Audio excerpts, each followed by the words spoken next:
કચ્છ જિલ્લામાં મોડે મોડે ઠંડીની સિઝન શરૂઆત થઈ છે। હાલે રાત્રે ઠંડી તો દિવસે ગરમી સાથે મિશ્ર ઋતુ અનુભવાઈ રહી છે। જો કે આવનાર દિવસોમાં ઠંડીનો પ્રભાવ વધશે। જિલ્લામાં કાતિલ ઠંડીનો દોર શરૂ થશે તે પૂર્વે જિલ્લા મથક ભુજમાં પરપ્રાંતીય વેપારીઓ દ્વારા ગરમ કપડાની હંગામી બજાર ધમધમતી થઈ છે।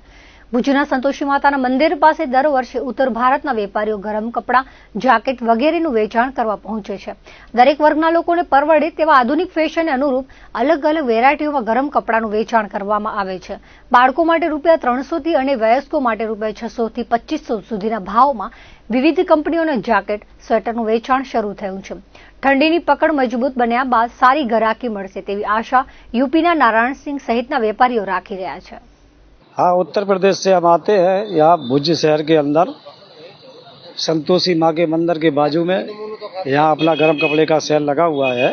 यहाँ लगभग 15 साल से करीबन यहाँ पर परमानेंट एक ही जगह बैठते हैं। परमात्मा से भरोसा करते हैं, ठंडी चालू होने ही वाली है।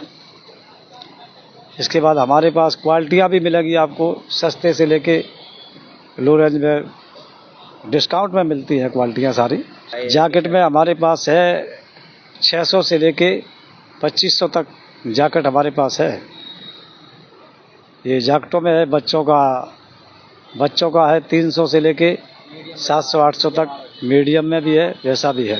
वैरायटी में बहुत सारी वैरायटी है। लट्टू कंपनी का है, उसका लट्टू का है, कमल का है, रिंद्रा का है, विजेंद्रा का है, बहुत सारी क्वालिटियाँ हैं।